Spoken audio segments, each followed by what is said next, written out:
이번 시간은 공인중개사 제도입니다. 82페이지 공인중개사 제도. 이 부분은 시험에 가장 안 중요합니다. 공인중개사법 전체에서는. 왜냐하면 여러분들이 공인중개사 제도는 어느 정도 알고 오셨기 때문에 변별력이 없어서 시험에 많이 나오지는 않습니다. 거기에 보니까 82페이지 메뉴에 보니까 몇 문제 나온다 이런 말은 적어놓진 않았잖아요. 명확하게 정리해 두어야 한다 이렇게만 해놨지, 뭐 아까는 앞에는 다 두 문제 한 문제 이런 게 있었는데 여기는 없잖아요. 그러니까 한 번도 안 나온 적도 있고 한 문제 나온 적도 있고요, 물론 두 문제 나온 적도 있긴 합니다만은 그렇게 중요하진 않습니다. 우리 시험에는 82페이지에 있는 것처럼 도입 배경, 자격의 특징 이런 거는 시험에 안 나옵니다. 이런 거는 그냥 만약에 대학교 시험이라면 이런 게 나오겠죠. 논술형으로 왜 자격증을 도입했는지 논술하시오, 기술하시오 이렇게 나올 수 있는데 시험에는 딱 법조문에 있는 것만 나옵니다. 논란의 여지가 있는 것은 내지 않습니다. 주관식은 내기 좋죠. 공인중개사 제도를 도입한 이유가 뭔가 이런 거 낼 수 있지만 실제 시험에는 나오지 않습니다. 83페이지 시험에 나오진 않는데 그 양가로 2번 일신전속성. 모든 우리나라 자격증은 전부 일신전속적입니다. 일신전속이라는 것은 한 사람 몸에만 따라다니는 거다. 운전면허증도 다른 사람 빌려주면 안 되잖아요. 자격증도 빌려주면 안 됩니다. 일신전속이라는 것은 한 사람 몸에 일신 한 사람 몸에 전적으로 속해 있는 걸 일신전속이라고 합니다. 양도, 대여, 상속의 대상이 될 수 없다는 뜻입니다. 3번 영속성이라는 것은 영원히 간다고. 자격증 한번 취득하면 뭐 개업 안 하고 10년 있다 개업하면 새로 자격증 따야 된다. 산업인력공단 어떤 자격증들은 새로 해야 되는 것도 있죠.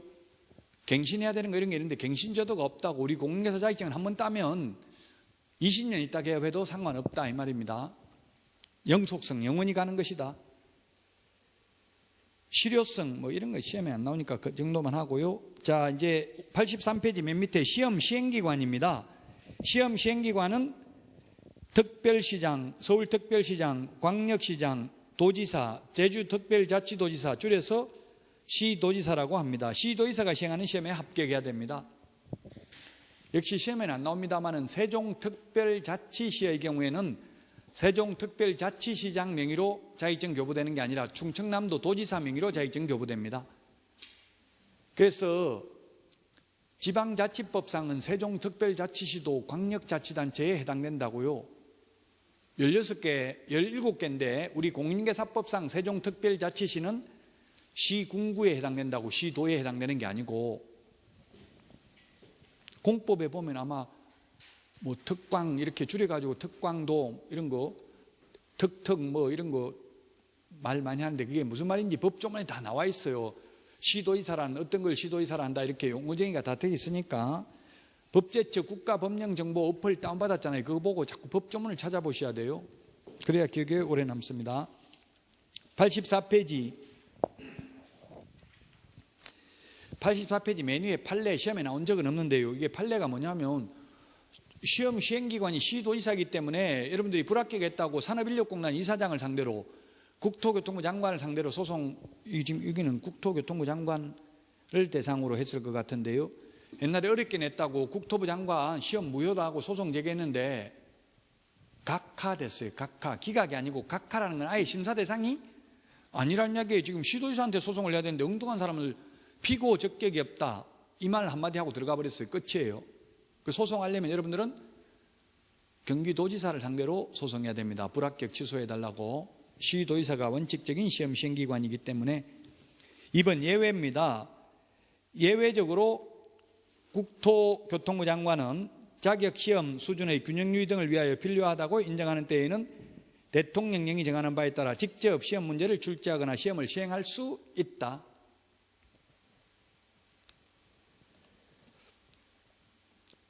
(2번) 국토교통부 장관이 법제 4조 2항에 따라 직접 공인중개사 자격시험의 문제를 출제하거나 시험을 시행하려는 경우에는 공인중개사 정책심의원의 의결을 미리 거쳐야 된다. 미리 동그라미 하십시오. 미리 거쳐야 된다. 시험에 사후에 거치면 된다. X 사전에 미리 의결을 거쳐야 됩니다. 사전 의결을 거쳐야 된다. 시험에는 사후 의결을 거치면 된다. 시험에 나왔고요. 물론 아직까지 한 번도 국토교통부 장관이 직접 시험을 시행한 적은 없습니다. 한 번도. 다만 할 수는 있습니다. 예외적으로. 3번 시험 업무 위탁입니다. 두 번째 줄에 보니까 공기업, 준정부기관 또는 협회에 위탁할 수 있습니다. 지금 현재는 준정부기관인 한국산업인력공단에 위탁이 되어 있습니다. 위탁을 한 때는 관보에 고시해야 되고요. 자, 그 다음에 84페이지 맨 밑에 공인중개사 정책심의위원회입니다. 정책심의위원회는 국토부에 둘 수 있다. 오늘 그 위원회 비교하는 거 프린트 받으셨어요? 위원회 지금 5개 위원회 비교한 프린트를 내드렸습니다. 5개 위원회. 우리 시험에 출제될 수 있는 위원회가 6개입니다. 6개. 뭐가 하나 더 있느냐 하면 상가 건물임대차 분쟁조정위원회가 하나 더 있습니다. 그런데 이거는 주택임대차 분쟁조정위원회하고 똑같습니다. 그래서 5개만 비교를 해놨습니다. 맨 오른쪽에 상가임대차위원회가 올해 신설됐습니다. 그래서 나중에 시험 볼 때까지는 이게 비슷비슷한 걸 비교 안 해놓으면 헷갈리겠죠. 자, 그래서 공인중개사 정책심의위원회는 맨 왼쪽에 맨 위에 보니까 둘 수 있다 돼 있잖아요. 둘 수 있다. 그래서 둘 수 있다 밑줄 치시라고 우리 교과서 84페이지 맨 밑에 양가로 1번에 둘 수 있다 밑줄 치시라고 둔다. 우리 오늘 프린트에 보니까 공제운영위원회, 주택임대차위원회는 둔다라고 돼 있죠. 주택임대차 분쟁조정위원회는 대한법률구조공단, 그 다음에 LH공사, 한국감정원, 지사에 둔다. 이 감정원이라고 되어 있는데 이거 또 개정됐네요. 제 프린트. 감정원이 한국감정원이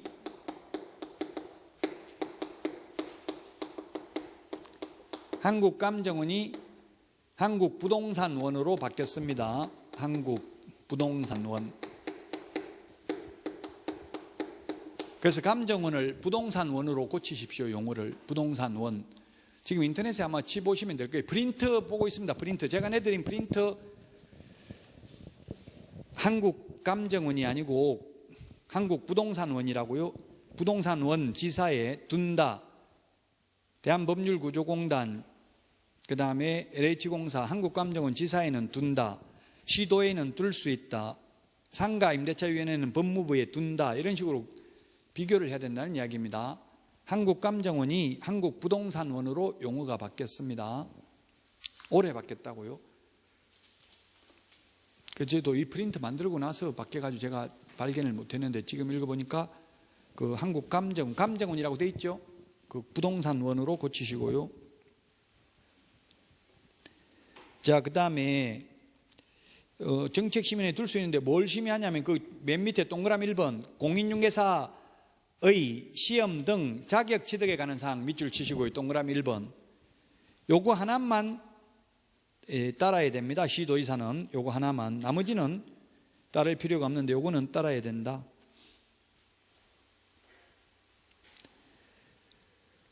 그게 85페이지 맨 위에 심의위원회에서 이렇게 되는데, 심의위원회가 뭐냐면 공인중개사 정책심의위원회를 줄인 말입니다. 심의위원회에서 공인중개사의 시험 등 공인중개사의 자격 취득에 관한 사항을 정하는 경우에는 시도의사는 이에 따라야 된다. 예. 즉 84페이지 맨 밑에 동그라미 1, 2, 3, 4가 있는데 1번만 따라야 된다고요. 시험에는 어떻게 나왔냐면 3번 중개 보수 변경에 관한 사항을 심의한 경우 시도의사는 이에 따라야 된다. X로 출제됐습니다. 중개 보수 변경에 관한 사항은 시도별로 다를 수가 있어요. 중개 보수는 지자체 조례로 정하기 때문에.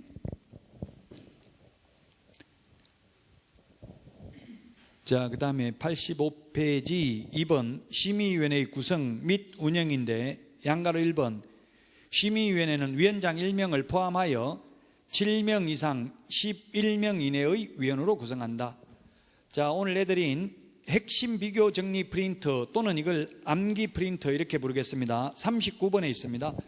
이걸 이제 보고 자꾸 지금부터 지금 하는 내용 요거는 이제 논란의 여지가 없어요. 쉬워요. 앞에 어려운 게 용어 정의하고 중개사물이 어려웠고, 지금 하고 있는 거는 지금 처음 들으니까 어렵지만 나중에 7일이라는 숫자는 명확한 거잖아요.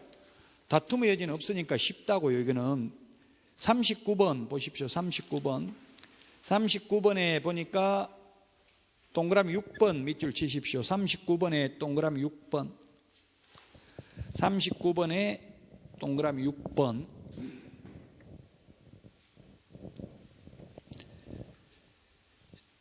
(7명) 이상 11명 이내입니다. 자, 그 다음에 위원장은 국토교통부 제1차관이 되고, 위원은 다음 어느 하나에 해당하는 사람 중에서 국토교통부 장관 밑줄 치십시오. 국토교통부 장관이 임명위촉합니다. 시험에는 위원장이 임명위촉한다 X로 출제됐습니다. 위원장이 임명위촉하는 게 아니라 누가 한다고요? 국토교통부 장관이. 논리적으로 보면 왠지 위원장이 해도 될 것 같잖아요. 근데 위원장이 하는 게 아니라 국토교통부 장관이 위원을 임명위촉합니다. 위원장은 국토부 제1차관입니다. 그 위원 될 수 있는 거 8가지는 일단 이번에는 생략하고요. 양가로 3번, 양가로 2번부터 8번까지 위원의 임기는 2년으로 하되, 위원의 사임 등으로 새로 위촉된 위원의 임기는 전임 위원 임기의 남은 기간으로 한다. 2번부터 8번까지니까 1번은 제외죠. 그래서 시험에 모든 위원의 임기는 2년으로 한다 하면 X입니다. 모든 위원의 임기는 2년으로 한다 하면 X라고요. 오늘 문제 14번, 오늘 내드린 문제 OX 문제 14번, 모든 하면 X라고요. 누구를 제외한다고요? 공무원은 제외한다고요. 그래서 14번 X고요. 13번은 7인 이상 11명 이내인데 왜 틀렸어요? 이거는 위원장 1명 틀린 게 아니고, 이거는 13번은 맞네요. 13번은 맞죠? 오늘 프린터 문제 OX 문제 13번은 맞습니다. 자, 그 다음에 우리 교과서 85페이지 맨 밑에 양가로 4번, 위원장은 심의위원회를 대표하고 심의위원회의 회의 업무를 총괄한다. 위원장이 부득이한 사유로 직무를 수행할 수 없을 때에는 위원장이 미리 지명한 위원이 직무를 대행한다. 위원장이 미리 지명한 위원 밑줄 치십시오. 시험에는 부위원장 X로 출제됐습니다. 부위원장이 위원장을 직무 대행하는 게 아니라 부위원장이 없다고요. 보통 회장, 부회장 이런 거 있잖아요. 근데 여기는 부위원장이 없어요. 그래서 부위원장이 대행하는 게 아니라 누가 한다고요? 위원장이 미리 지명한 위원이 직무를 대행합니다. 부위원장이 직무를 대행한다면 X입니다. 자, 그 다음에 양가로 5번, 위원장은 심의위원회 회의를 소집하고 그 의장이 되는데, 위원장은 심의위원회 회의를 소집하려면 회의 개최 7일 동그라미 7일 전까지 회의 일시, 장소 및 안건을 각 위원에게 통보해야 한다. 다만 긴급하게 개최하여야 하거나 부득이한 사유가 있는 경우 회의 개최 전날까지 통보할 수 있다. 위원장은 심의에 필요하다고 인정하는 경우 관계 전문가를 출석하게 하여 의견을 듣거나 의견 제출을 요청할 수 있다. 7일. 자, 우리 암기 프린터 39번에 14번 39번에 14번 밑줄 치십시오. 39번에 14번 형광펜으로 색칠 좀 하세요. 39번에 14번.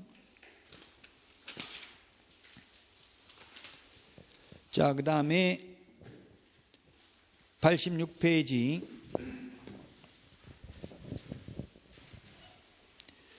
양가로 6번, 재적위원 과반수 출석, 과반수 찬성으로 의결한다.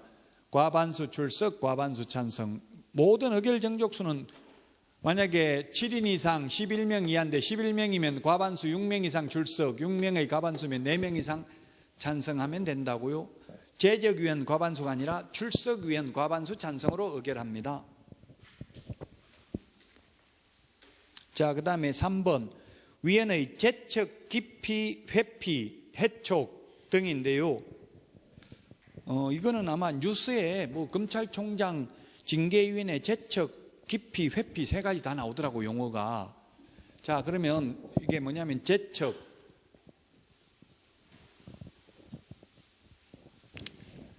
제척,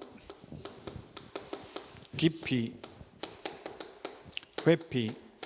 주로 이건 형사소송법에서 주로 많이 사용하는데, 제척 사유라는 것은 배제 사유, 빠져야 되는 사유, 정책심의위원회 위원 그 회의에 참석 못하는 사유입니다.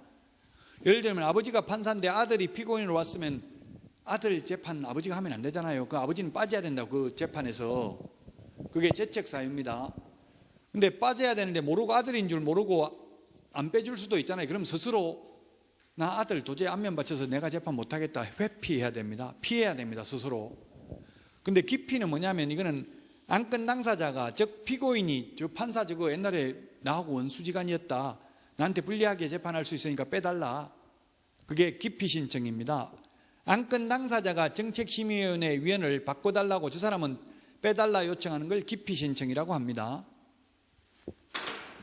뉴스에 많이 아마 나온 거 들어보셨을 겁니다. 동그라미 1번, 위원 또는 그 배우자나 배우자 이 어떤 사람 밑줄로 한번 집어보시고요. 배우자 이 어떤 사람이 해당 안건 당사자와 당사자가 법인, 단체 등인 경우는 그 임원을 포함한다가 되거나, 그 안건 당사자와 공동권리자 또는 공동의무자인 경우, 배우자 이 어떤 사람은 이혼했다는 이야기예요. 지금은 배우자 아닌데 사랑해요 안 해요? 전 배우자 사랑해요 안 해요? 할 수도 있다는 이야기죠. 지금 이거 위장 이혼한 사람도 있잖아요. 그러니까 지금 전 배우자의 어떤 사람이 안건 당사자인 경우에도 제척 사유에 해당되잖아요. 요거 1번 한번 출제됐었고요. 그 다음에 3번 출제됐었습니다. 위원이 해당 안건에 대하여 정언, 진술, 자문, 조사, 연구, 용역 또는 감정을 한 경우, 이해관계 있잖아요. 돈 받고 자문했을 거 아니에요. 자문료 받고. 그러면 유리하게 심의할 수 있으니까 빠져야 된다고, 제척 사유라고요. 양가로 2번, 해당 안건의 당사자는 위원에게 공정한 심의 여기를 기대하기 어려운 사정이 있는 경우에는 심의위원회에 기피 신청을 할 수 있고, 심의위원회는 의결로서 이를 결정한다. 이 경우 기피 신청의 대상인 위원은 그 의결에 참여하지 못한다. 그 의결이라는 건 자기를 이걸 뺄 건지 말 건지 할 때는 그 회의에는 참석하지 못한다는 이야기입니다. 양가로 3번, 위원 본인이 제척 사유에 해당하는 경우에는 스스로 해당 안건의 심의 의결에서 회피해야 된다. 스스로 피해야 된다. 양가로 4번, 국토교통부 장관은 위원이 제척 사유에 어느 하나에 해당하는데도 불구하고 회피하지 아니한 경우에는 해당 위원을 해촉할 수 있다. 해촉. 그래서 여러분들도 만약에 사장이 됐을 때 직원 고용할 때는 근로계약서를 적는 것보다는 위촉계약서 또는 프리랜서 계약서 이런 걸 적는 게 좋아요. 지금 정당에 뭐 이런 거는 위촉 많이 돼 있잖아요. 위촉. 정당 같은데 뭐 자문위원 이런 게 위촉이거든요. 위촉은 그냥 해촉해버리면 끝이에요. 근데 근로계약서를 적으면 근로기준법에는 예고를 해야 돼. 한 달 이상 예고하고 잘라야지. 바로 그냥 내일부터 나오지 말라 이렇게 하면 안 돼요. 저도 옛날에 회사 다니다가 IMF 때 잘렸는데 지금 생각해 보니까 이해가 돼요. 한 달 안 나와도 월급 줄 테니까 나오지 말라 이러더라고. 책상도 다 치워버리고 없어. 아무도 밥 먹자고 하니까 아무도 슬슬 다 피해버리고 해서 금방 친하게 지내다가도 대기발령, 직위 해제되니까 아무도 쳐다도 안 보더라고요. 그래서 어디 있을 때도 없고 미치겠더라고요. 그러니까 그냥 내일부터 나오지 마라. 그냥 한 달 월급은 더 줄 테니까 이러더라고요. 근로기준법은 그러니까 여러분들도 직원 고용하려면 만약에 근로계약서 적었으면 한 달 월급 더 줘야 돼. 직원 자르려면. 그 위촉계약서 적었으면 그냥 해촉해버리면 끝이라고요.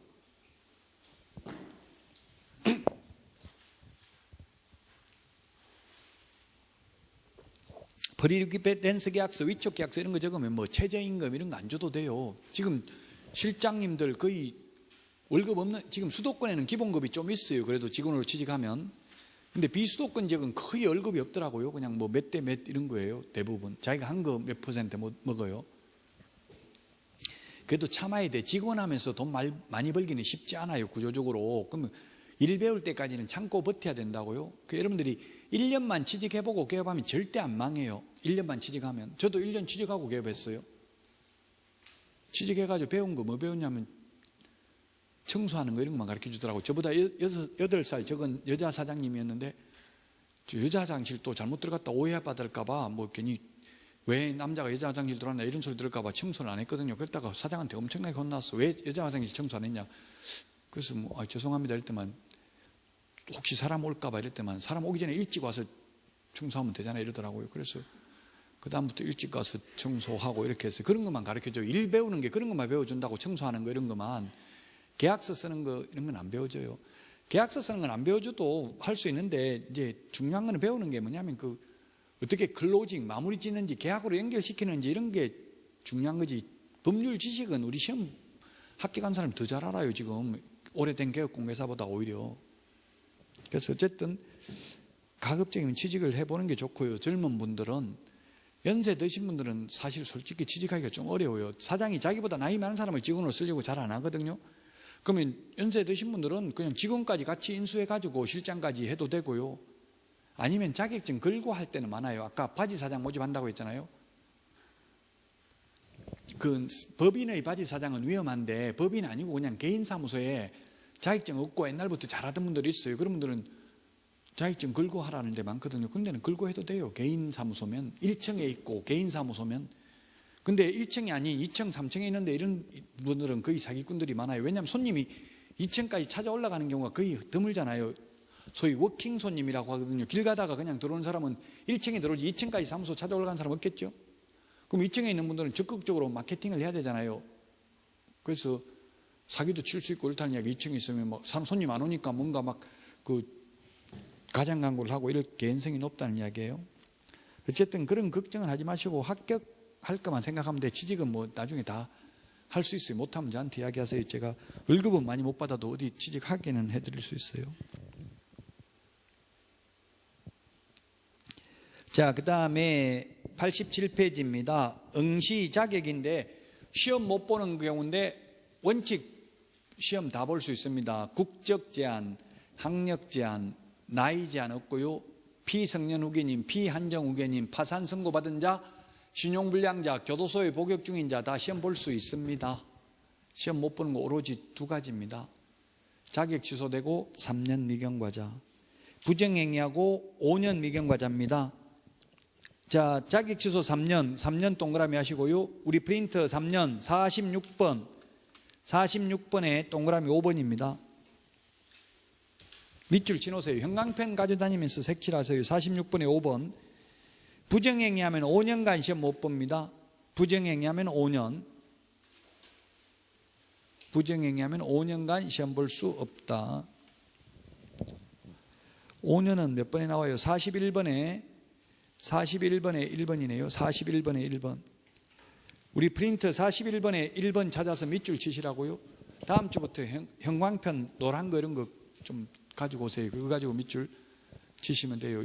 이 프린터 또 개정되면 바뀔 수도 있어요. 그러니까 너무 아끼지 마시고 쓰시고 너덜너덜해질 때까지 쓰셔야 된다고요. 그래서 도저히 못 볼 정도 되면 원장님한테 또 하나 복사해달라 할 수도 있어요.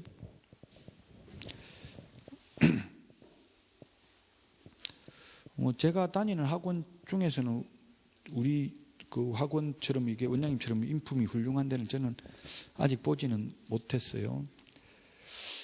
여러분들은 뭐 다른 데 안 가봤으니까 모르겠지만 저는 20년 넘게 강의하면서 하도 많이 다녀봐가지고 그렇다는 이야기입니다. 자, 88페이지 시험 방법입니다. 시험 시행인데 88페이지 1번에 공인중개사 자격시험은 매년 1회 이상 시행한다. 다만 부득이한 사유가 있는 경우 당해년도 시험을 시행하지 아니할 수 있다. 그럼 이론적으로는 1년에 시험을 10번 볼 수도 있고 10년 동안 한 번도 안 볼 수도 있다. 이론적으로는. 근데 현실적으로는 지금 5회, 7회, 8회, 9회, 10회 5번만 2년에 한 번씩 시험을 봤어요. 제가 10회 때 99년도에 자격증을 땄는데 그때는 제가 6년 만에 자격증 땄어요. 95년도 8회 시험에 떨어지고요. 그 다음에 97년 9회 시험에 1차 붙고 99년 4월 달에 2차 붙었어요. 그러니까 6년 만에 됐네. 6년 만에. 저도 머리가 나빠요. 6년. 그러니까 6년 하다 보니까 이제 강사도 되는 거예요. 공부를 오래 하다 보니까. 저도 회사 다니면서 했어요. 옛날에. 그래서 여러분들도 시험 저는 한 87점인가 거의 90점 가까이 됐었어요. 평균. 그 점수 잘 나오면 중개업 안 하고 다른 길을 선택해야 될지도 몰라요. 공부 잘하는 거하고 중개업 잘하는 거는 반비례하더라고요. 빅데이터를 보니까. 그 65점 밑으로 합격하면 무조건 뭐 경력 안 쌓고 바로 개업해도 성공해요. 근데 80점 이상 나오면 반드시 취직해 봐야 돼. 그냥 바로 개업하면 80% 이상 망합니다. 왜? 공부하는 거하고 현실은 다른 게 너무나 많다는 이야기예요. 신이 있다면 신이 모든 능력을 한 사람에게 다 주진 않는다고요. 공부도 잘하고 영업도 잘하고 두 개 다 부여하진 않아요. 자, 그 다음에 시험 방법입니다. 시험은 1차 시험과 2차 시험으로 구분해서 시행하고요. 이 경우 2차 시험은 1차 시험에 합격한 자를 대상으로 시행합니다. 양가로 2번, 이러의 규정에도 불구하고 시험을 시행하는 시도의사 또는 국토교통부 장관이 필요하다고 인정하는 경우에는 1차 시험과 2차 시험을 구분하되 동시에 시행할 수 있고, 이 경우 2차 시험의 방법은 선택형으로 출제하는 것을 원칙으로 하되 주관식 단답형 또는 기평을 가미할 수 있다. 양가로 3번, 1차 시험과 2차 시험을 동시에 시행하는 경우에는 1차 시험에 불합격한 자의 2차 시험은 이를 무효로 한다.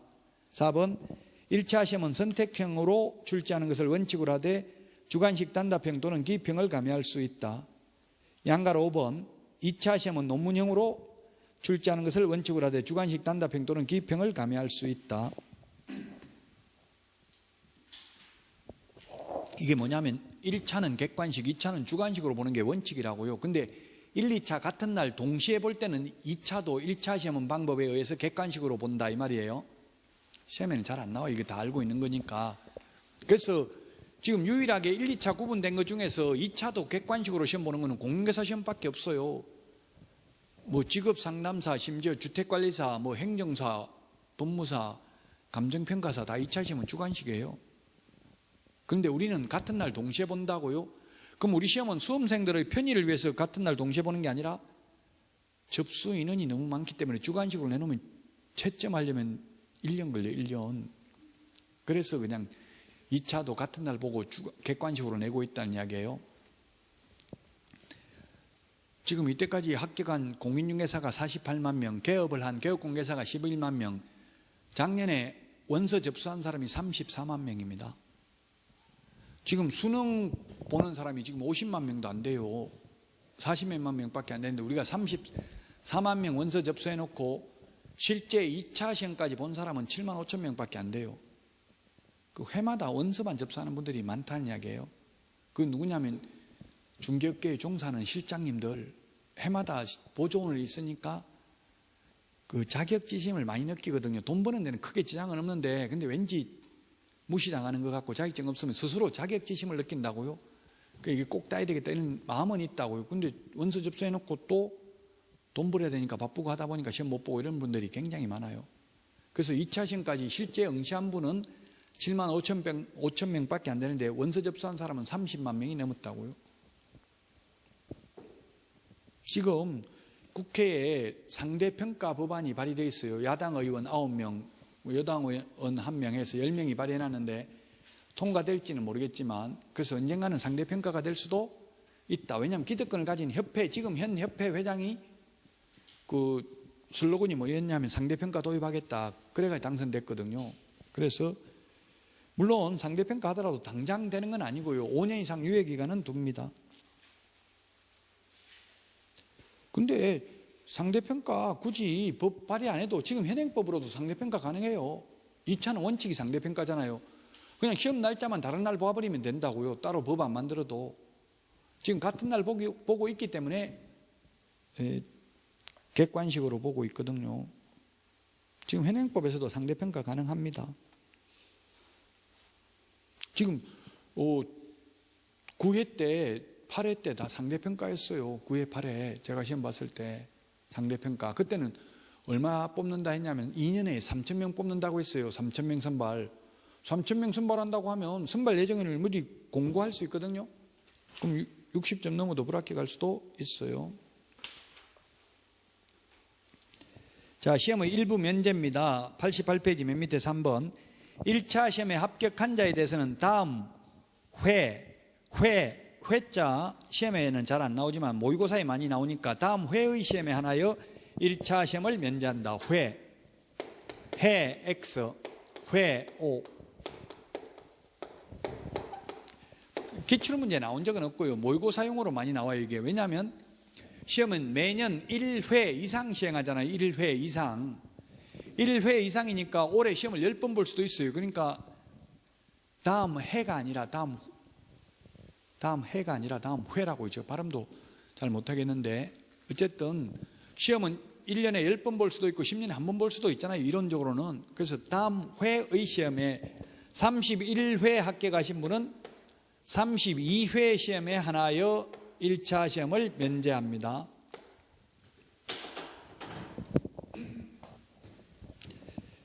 그래서 지금 변호사 시험은 코로나 걸린 사람도 확진자도 다 시험 봤어요. 왜 그러냐면 변호사 시험은 5번밖에 못 보거든요. 5번밖에 못 보는데 만약에 이제 응시 안 해도 원서는 접수해놓고 응시 안 해도 끝이에요. 더 못 본다고. 그래서 아마 보게 했나 봐요. 근데 우리 공인중개사 시험은 코로나 걸린 분들을 못 봤어요. 올해 시험을. 작년에.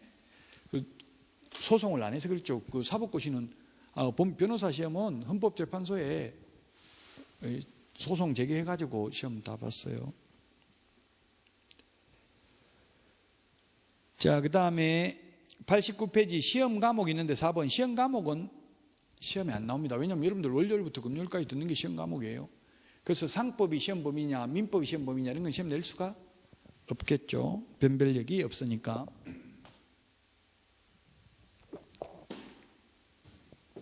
자, 그 다음에 출제위원 임명 위촉입니다.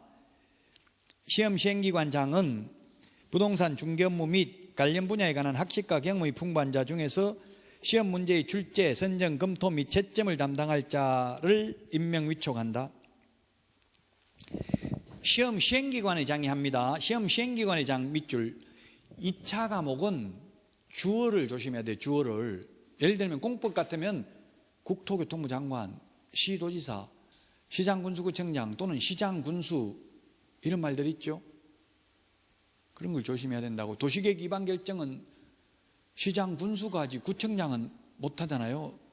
그래서 시험 시행기관장입니다. 시험 시행기관장은 우리 원칙이 시도이사라고 했어요. 그래서 시험에 산업인력공단 이사장이 임명 위촉한다면 X입니다. 현실적으로는 산업인력공단 이사장이 해요. 업무가 위탁되어 있기 때문에. 그러나 이론적으로는 시험 시행기관의장이 해야 됩니다.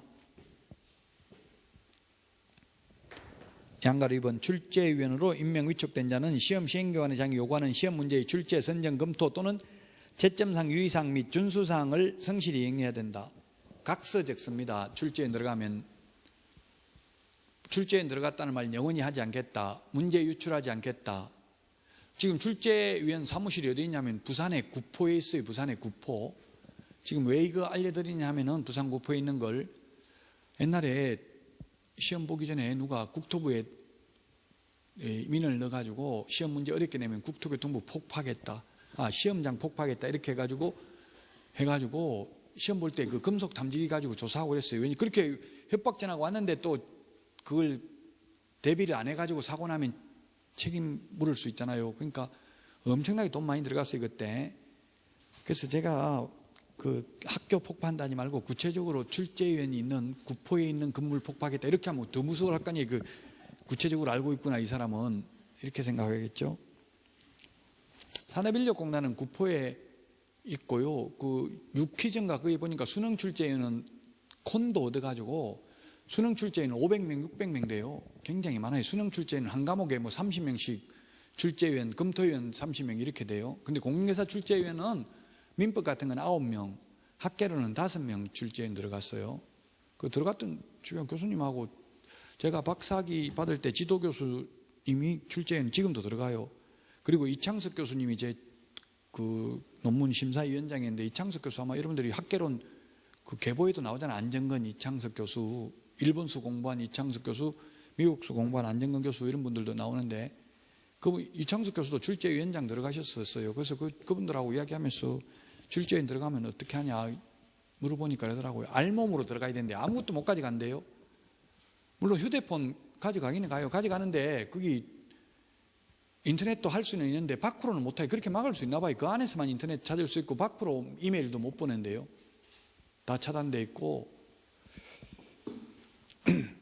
그래서 제가 출제인 들어가는 분한테 좀 문제 좀 알려주고 들어가세요 이렇게 했더니만, 내가 머리가 나빠가지고 뭐 저거 가지고 가야 되는데 뭐 저거 가지고 갈 수가 없으니까 뭘 냈는지 몰라가지고 그거 가서 책 찾아보고 하는 거예요. 책 보고. 책이 부동산 학개론 같은 거는 150권 정도 참고 도서가 있대요. 우리 학원가 책은 전혀 안 가져간다고. 모든 학원 책은 전부 하나도 안 가져 들어간대요. 못 가져 들어간다고. 알몸으로 들어가면 그 안에 참고 문이 있다고요. 인터넷 검색할 수 있고.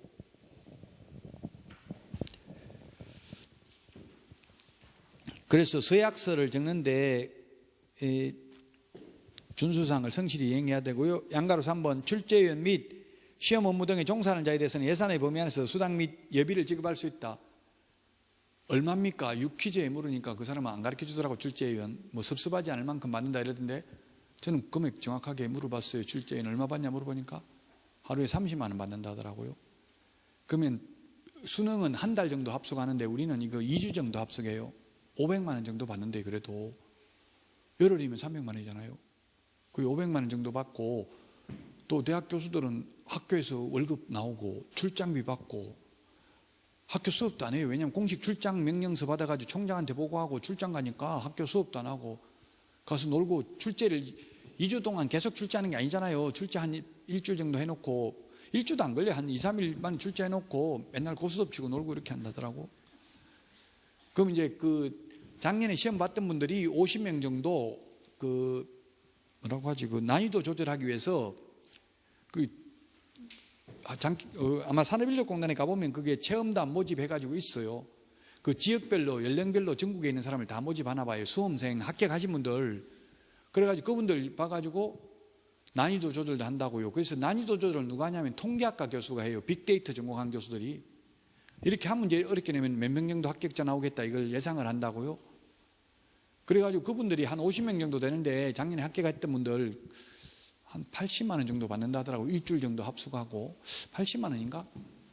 한 150만 원 정도 되나 보다. 지금 정확한 금액은 모르겠는데 일주일 정도 합숙하고 한 150만 원 받으니까 여러분들도 들어가 보시라고요. 만약에 특별히 직업이 없으면 괜찮을 것 같아요. 부산의 구포에서. 그래가지고 또 만약에 잘못된 문제 발견해가지고 인용이 되면 포상금 준대요. 돈 더 준다고.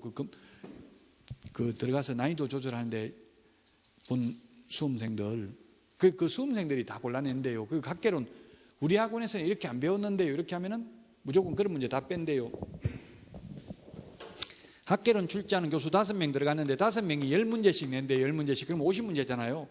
이 중에서 상대방이 낸 거 2문제 빼는 거에 논란의 여지가 있는 거, 이거 냈다가는 이 신청 들어오고 골치 아프겠다 하는 거 서로 남은 문제 2문제씩 뺀다고요. 그래가지고 40문제 맞는데요. 그럼에도 불구하고 또 이 신청이 인용되면 출제위원 5명 모조리 다 한 문제 인용되면 1년, 2문제 인용되면 2년간 출제위원으로 못 들어가. 이거 내부 규정이 그렇다고요. 그러니까 이 신청은 가급적이면 안 받아주려고 노력하는 거예요. 우리 공인중개사법도 한 문제 이 신청을 작년에 받아줬거든요. 세법에 한 문제인가 이렇게 받아줬어요. 그 이 신청은 잘못됐다 하더라도 안 받아주는 경우가 많아요. 그 수급 조절을 위해서. 그럼 나중에 행정심판을 청구하거나 행정소송하라고 하는데 귀찮아서 안 하잖아요. 대부분이 다. 물론 행정심판이나 행정소송하면 원래 법적으로는 그 소송한 당사자만 합격시켜주면 되거든요. 이론적으로는. 그런데 현실적으로는 소송에 참여하지 않아도 전부 다 합격시켜주니까 굳이 소송하는데, 행정심판하는데 돈 내고 참석, 변호사비 내고 막 거두고 이렇게 하거든요. 카페, 밴드 이런 거 만들어가지고 굳이 안 해도 다 합격시켜줍니다.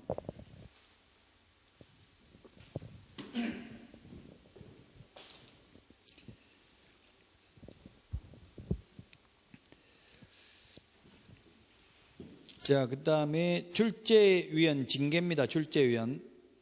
부정행위하면 그 명단을 출제위원 소속하고 있는 기관장에게 통보해야 되고요. 90페이지 양가로 2번. 명단을 통보한 날로부터 5년간 출제위원 위촉될 수 없다. 5년 동그라미 하시고요. 부정행위를 한 수험생, 부정행위를 한 출제위원 모두 5년입니다. 41번에 동그라미 2번 밑줄 치십시오. 41번에 동그라미 2번 밑줄 치시라고요. 모두 5년간. 그래서 제가 이거 출제위는 5년간 위촉 못 되는 거 뭐 이해되는데 수험생 5년 너무 심하지 않냐. 수능은 1년간만 시험 못 보는데 이렇게 국토부에 항의했더니만 공중에서는 그렇게 뭐 적발된 사람 안 많으니까 신경 안 써도 된다 이러더라고요. 그럼 만약 연세 드신 분들이 부정행위에다 적발됐으면 주로 젊은 분들, 젊은 선생님들이나 공무원 이런 분들이 출제위원 많이 들어가거든요. 그래서 감성적으로 이성적으로 하면 안 되고요. 너는 애비 애미도 없냐 이렇게 말하면 돼. 시험지 막 그 부정행위했다고 자꾸 뺏어가려고 하고 이러면은 그런 식으로 해야 되지. 다시는 안 그러겠습니다. 이러면 더 가지고 확약서 적으세요. 부정행위했음을 시인합니다. 이런 거 확약서 적으면 5년간 출제인 안 돼요. 그냥 뭐 욕하고 그냥 나가버리면 그 시험만 무효로 하고 또 내년에 봐요. 그 가보면 아마 시험장 가면 욕하고 나가는 사람 많아요. 어느 놈이 출제했냐고 코 골고 자는 사람도 있고요. 별의별 사람 다 있어요. 다리 뜨는 사람도 있고 그 다 참아야 돼. 그 모의고사를 많이 봐야 된다고. 모의고사 보면 신경 예민한 사람 뭐 옆에서 막 조금 그거 하면은 신경 쓰여가지고 짜증내는 사람이 있거든요. 시험장에 가면 별의별 사람이 다 있어요. 계속 볼펜 달리는 사람도 있고 막 그러니까 어떤 사람 기막이 하고 이렇고 기막이 또 해놓으면 감독관이 말하는 것도 안 들리니까 참 어려운 부분이 그걸 적응해야 돼요. 그 못 참으면 손님 얼마나 진상인 손님들 얼마나 많은데 골치 아픈 손님들 다 극복해야 돼요. 자, 시험 시행 공고입니다. 시험 시행 공고. 양가로 1번, 양가로 2번 이게 우리 책에 있는 게 개정됐습니다. 오늘 내드린 프린트에는 보면 12번에 있고요. 12번하고 16번에 있네요. 12번을 양가로 1번에 있는 걸로 고치고요. 16번을 양가로 2번으로 고치십시오. 자, 그래서 그 양가로 1번이 12번인데요. 시험 시행기관장은 시험을 시행하려는 때에는 예정 시험 일시, 방법 등 시험 시행에 관한 계략적인 사항을 매년 2월 28일이 2월 말까지 이렇게 개정됐어요. 2월 말까지 신문 등의 진행에 관한 법률 제2조 1호 과목에 따른 일간신문, 관보, 방송 중 하나 이상의 공고하고 인터넷 홈페이지에도 공고해야 된다. 옛날 거 볼 필요도 없어요. 우리 책을 고치라고 이게 프린트에 있는 걸로 이게 개정됐다고요. 개정. 그 옛날에는 관보 및 일간신문에 2월 28일까지 공고했는데 지금은 2월 말까지 일간신문, 관보, 방송 중 하나 이상의 공고하고 인터넷 홈페이지에도 공고해야 된다고요. 이거는 공인중개사법만 바뀐 게 아니라 68개 법이 일률적으로 다 바뀌었어요. 다른 시험도 다 이렇게 개정됐다. 2번 양가로 2번도 마찬가지 90일 동그라미 하시고요. 90일 90일은 우리 프린터 38페이지 동그라미 6번 밑에 별표에 있네요. 38번 6번 밑에 까만 별표에 있잖아요. 90일 전까지 일간신문, 관보, 방송 중 하나 이상의 공고하고 인터넷 홈페이지에 공고해야 되죠. 이게 지금 이 프린트를 봐도 무슨 뜻인지 모를 수가 있어요. 이게 프린트만 정확하게 이해하고 암기하면 80점은 받는데 계속 들으면서 확인을 하셔야 됩니다. 90일입니다. 90일. 근데 90일인데 오늘 문제 내드린 거 그 16번은 60일이라고 해서 X죠. 오늘 내드린 16번 문제는 60일이라고 해서 X입니다. 옛날에 60일에서 90일로 바뀌었어요. 자, 90페이지 그 양가로 1번, 2번 책이 출간되고 나서 개정됐으니까 고치시고요. 자, 그 다음에 응시원서 제출 및 응시수수료입니다.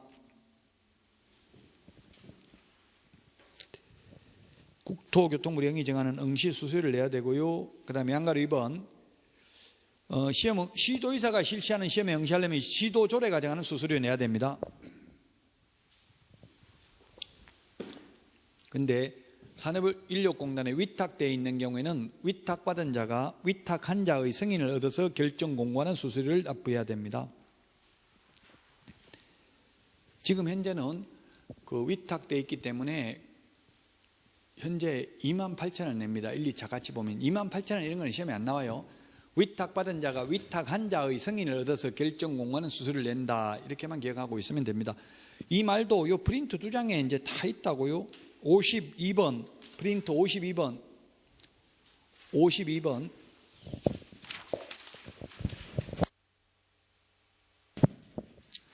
52번에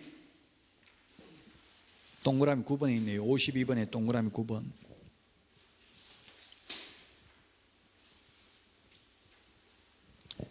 (52번에) 동그라미 9번.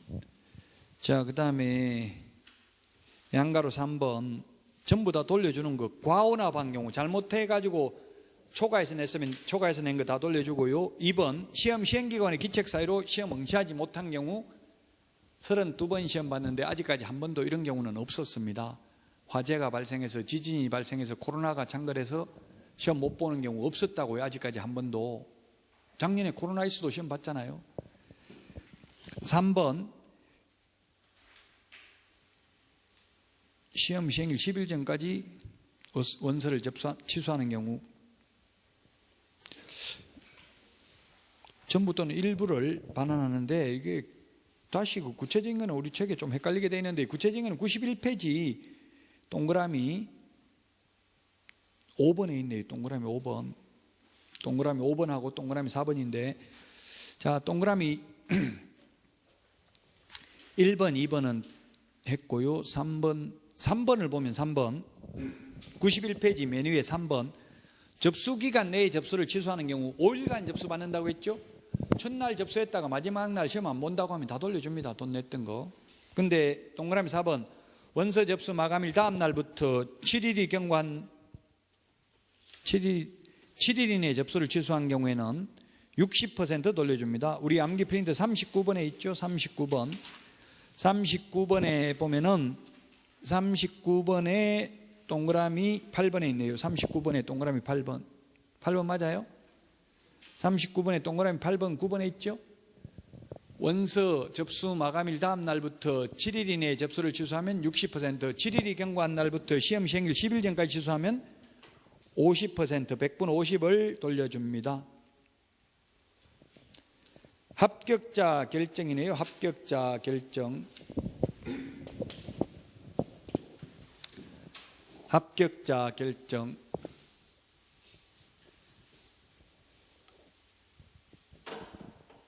합격자 결정은 제가 지금도 상대평가 할 수 있다고 했잖아요. 지금도 1차는 절대평가입니다. 1차는 절대평가.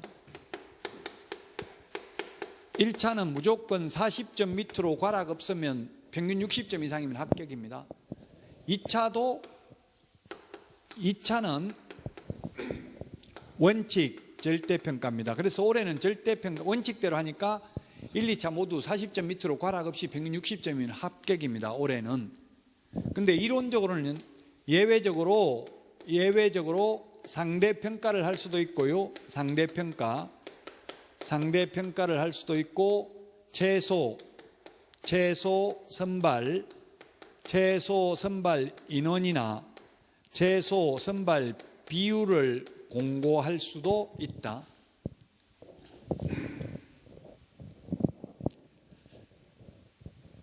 상대평가는 아까도 말했지만 9회 때, 8회 때 다 상대평가 했었어요. 과거에도. 그러다가 1999년도 10회 때부터 지금까지 31회 때까지 20년 넘게 절대평가였습니다.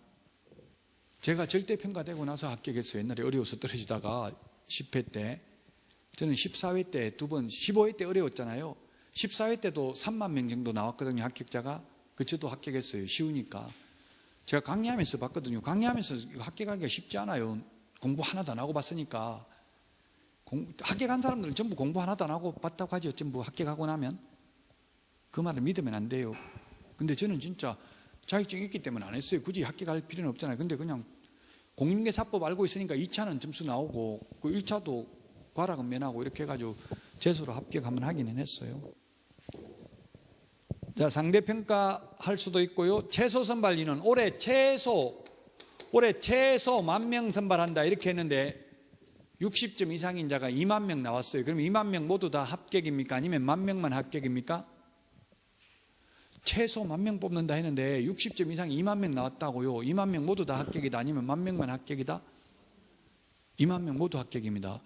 최대는 안 정했잖아요. 최소 10,000명이잖아요. 근데 60점 이상이 5,000명밖에 안 나오면 5,000명 더 합격시킨다고. 40점 넘고 60점 안 되는 사람 중에서.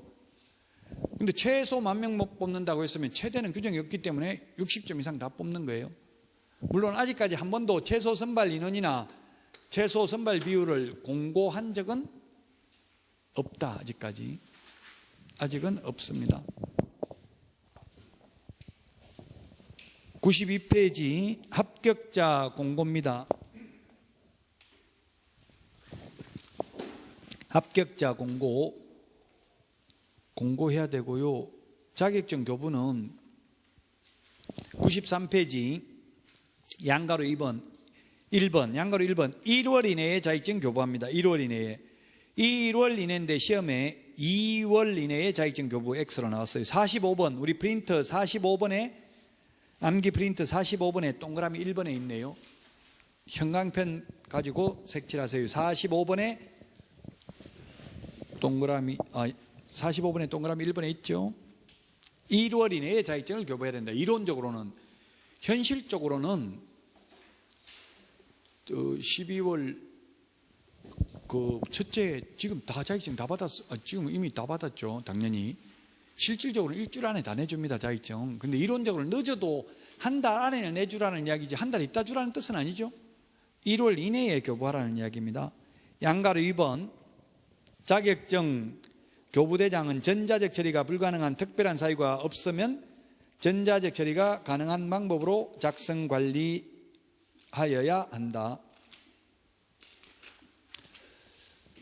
이게 왜 이런 일이 생겼냐면 저기 3번에서 아버지가 딸 2명한테 주려고 한 개는 1,800만 원, 한 개는 800만 원 주고 자격증을 샀더라고. 위조된 걸 2천만 원 달라고 하는 거 깎아가지고 1,800.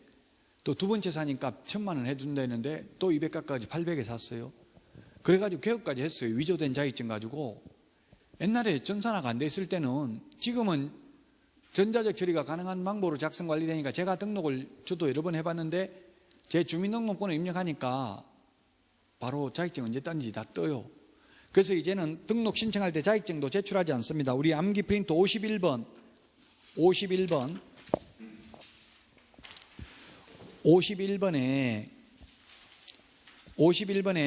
맨 위에 동그라미 1번에 보니까 등록 신청할 때 1번부터 3번까지는 자격증 미제출이라고 돼 있죠. 자격증 제출도 안 해요. 주민등록번호만 입력하면 다 뜬다고. 자격증 언제 땄는지. 왜? 전자적 처리가 불가능한 특별한 경우를 제외하고는 전자적 처리가 가능한 방법으로 작성 관리되어야 하기 때문에 그렇습니다. 자격증 재교부입니다. 자격증 재교부는 시도의사한테, 자격증을 교부한 시도의사한테, 양가로 1번 맨 밑에 세 번째 줄에 교부한 시도지사 밑줄 치세요. 교부한 시도지사. 암기 프린터는 54번, 우리 암기 프린터 54번에 맨 밑에 동그라미 1번에 있어요. 맨 밑에 박스가 2개 있잖아요. 54번에 찾았어요? 교부한 시도의사입니다. 사무소 관할 시도의사가 아니고요. 교부한 시도의사. 여러분이 경기도지사한테 자격증 받아가지고 서울 가서 분실해도 서울시장한테 재교부가 아니라 교부한 시도의사에게 재교부 신청합니다. 재교부 수수료 내야 됩니다. 암기 프린트 52번에 동그라미 2번, 동그라미 2번 재교부 할 때 수수료 내야 된다고 시도조례가 정하는 수수료. 근데 동그라미 7번은 X라고 돼 있죠. 수수료. 처음 자격증 합격하면 공짜로 준다고요. 분실해서 재교부 받으려면 수수료 내야 된다 이 말이에요. 52번 프린트 7번하고 7번 교부 X, 이 말은 교부 처음 자격증 따면 공짜로 주지만 분실하면 수수료 내야 된다 이 말이고요. 그 다음에 94페이지 94. 자격증 양도 대여 금지입니다. 양도 대여.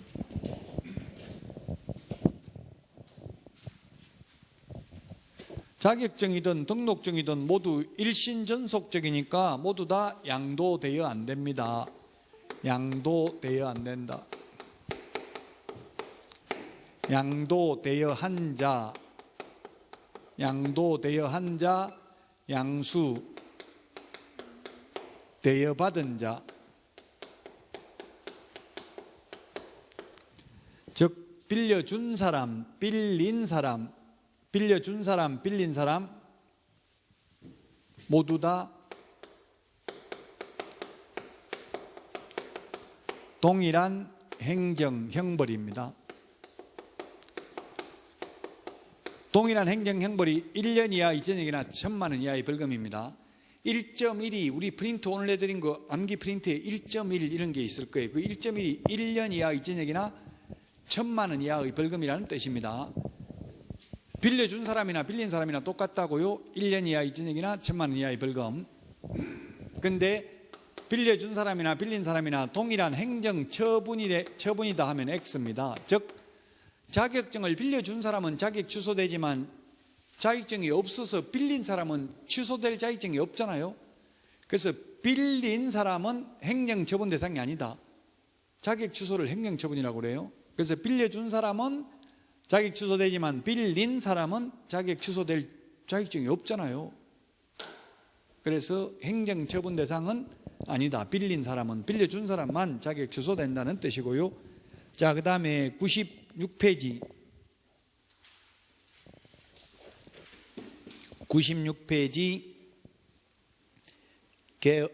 공인중개사 사칭, 유사명칭 금지입니다. 제가 아까 첫 시간에 제가 개업도 안 하고 취직도 안 했지만 자격증 있으면 명함에다가 공인중개사라고 새겨 다녀도 된다고 했죠. 근데 공인중개사 자격증도 없으면서 대표라는 명칭을 쓰면 사칭입니다. 유사명칭입니다. 왜냐하면 당연히 공인중개사가 자격증 있는 사람만 개업할 수 있으니까 대표라고 하면 당연히 자격증 있다고 일반 국민들이 오인할 수 있다. 그래서 대표자를 가리키는 명칭은 쓸 수 없다. 사장, 회장, 소장. 소장이라는 말을 현업에서 많이 써요. 그 뭘 소장이라고 하냐면 소장은 주로 자격증 걸고 하는 분들을 소장이라고 많이 말해요. 통상 법적 용어는 아니지만 자격증 걸고 그 직원 실제로는 월급 받는데 그 자격증 걸고 그 사람 이름으로 등록해가지고 돈 낸 사람은 자격증이 없어요. 그러면 내부적으로는 자격증 걸고 하는 사람을 소장, 돈 된 사람을 사장이라고 불러요. 내부적으로는. 근데 명함에다가 돈만 내고 자격증 없는 사람이 사장이라고 새겨 다니면 유사명칭 사용금지 위반으로 1년 이하의 징역이나 1,000만 원 이하의 벌금이라고요. 그게 굉장히 스럽다고. 명함에 소장, 사장, 공인중개사 이런 말을 못 넣잖아요. 실제 현업에 가면 소속공인중개사나 중개보조원이나 하는 일은 똑같아요. 현업에서는 실질적으로. 다만 명함에 공인중개사라는 명칭을 쓸 수 없어요. 보조원은. 그게 가장 큰 서러움이라고요. 자, 그래서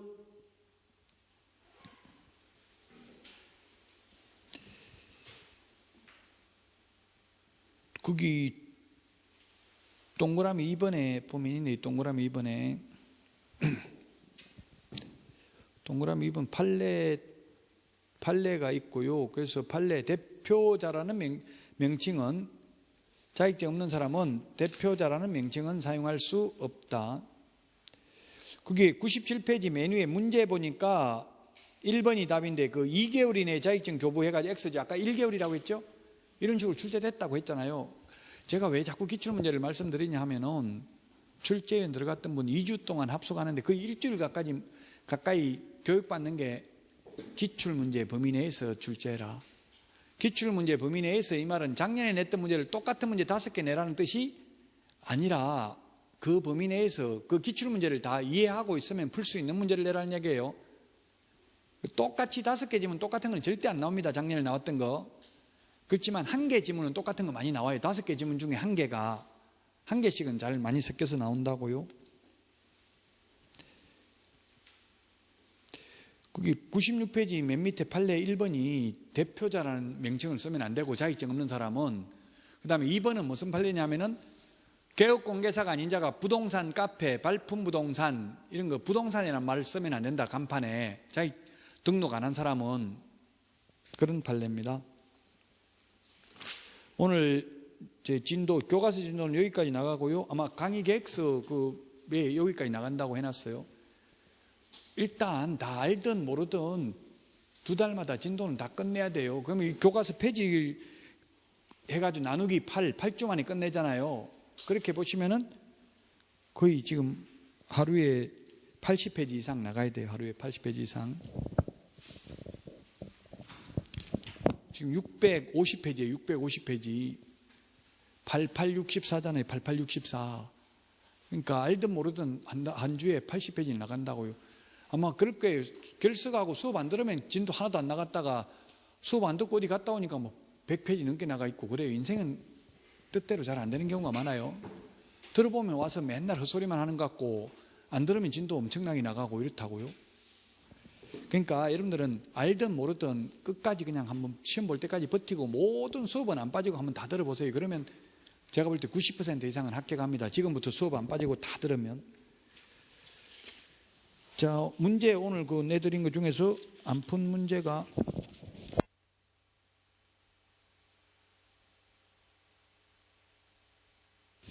15번 안 풀었나요? 15번 안 풀었죠. 회계체 10일 전까지 통보하는 게 아니라 며칠 전까지 통보해야 된다 했어요?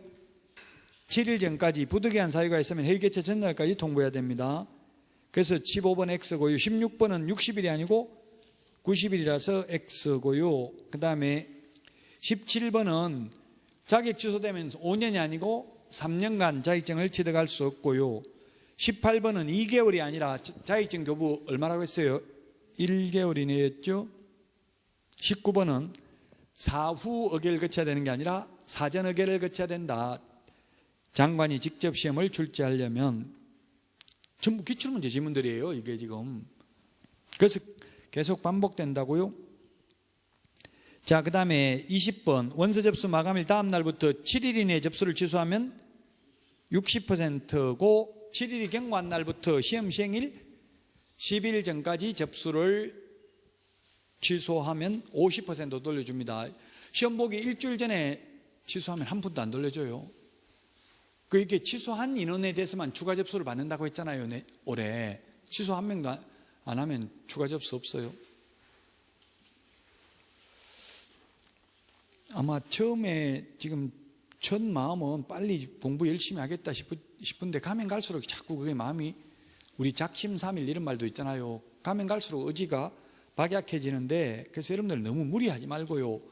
오버페이스 하면 빨리 지쳐요. 너무 열심히 막 새벽 1시까지 공부하고 이러면은 나는 도저히 공부해도 점수 안 나와서 안 되겠다 이렇게 하고 빨리 포기한다고요. 그러니까 일단은 2차는, 제가 볼 때는 2차는 수업만 착실하게 빠지지 말고 듣고, 2차 과목은 2차 과목이라고 말하면 또 오해의 소지가 있을 수 있는데, 특히 제 과목은 예습 복습 안 해도 돼. 그냥 수업만 안 빠지고 다 들으면 제가 80점 이상은 다 나옵니다. 제 수업 끝까지 다 들었던 분들은. 왜냐하면 2차 과목의 특징이 암기해야 되는 게 많다고. 2차 과목은. 근데 1차는 이해를 하면서 암기할 건 암기해야 되죠. 학개론 같은 건 이해해야 되는 게 더 많잖아요, 암기보다. 그러니까 1차 민법, 학개론 이런 걸 빨리 잡아놔야 돼요. 그래야지. 지금 아마 나중에 공부하다 보면 그럴 거예요. 나는 공인중개사법 보고 있는데 다른 사람들 다 공법 보고 있어서 불안해가 또 공법 보니까, 옆에는 보니까 또 민법 보고 있네. 또 불안하니까 좀 보다 민법 보고, 남 따라 하다 보면은 이것도 안 되고 저것도 안 되고 그래요. 그러니까 본인이 딱 계획을 잡아가지고 하면 돼요. 어쨌든 1, 2월 1차 위주로 하시라고요. 같이 1, 2차 같이 공부하는 분들은 예습 복습은. 2차 과목은 수업은 빠지지 말고 들어야 돼. 암기라고 해서 그냥 지금 전혀 안 하고 있다 갑자기 10월달 한 달 전에 암기하면은 모의고사 보면 점수 안 나고 하면 다 포기해버리죠. 그게 문제예요. 포기만 안 하면 나중에 암기해도 되는데, 또 이게 갑자기 하려고 하면 스트레스 받아서 암기가 안 돼요. 계속 듣고 잊어먹고 거듭되는 고통을 받아야 된다고요. 텔레비전에 보니까 슈퍼맨이 돌아왔다 또 보니까 애들 태어났는데 조금 있으니까 다 말하더라고. 한 1년 지나니까. 말 배우는 거하고 똑같아요. 이거 우리도 한 1년 지나야 이제 점수가 나온다고요.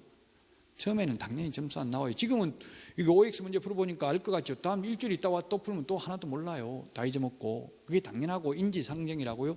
그렇더라도 슬퍼하거나 노여워하지 마시고 끝까지 함께 할 수 있도록 합시다. 자, 여기까지 하고 마치겠습니다. 수고하셨습니다.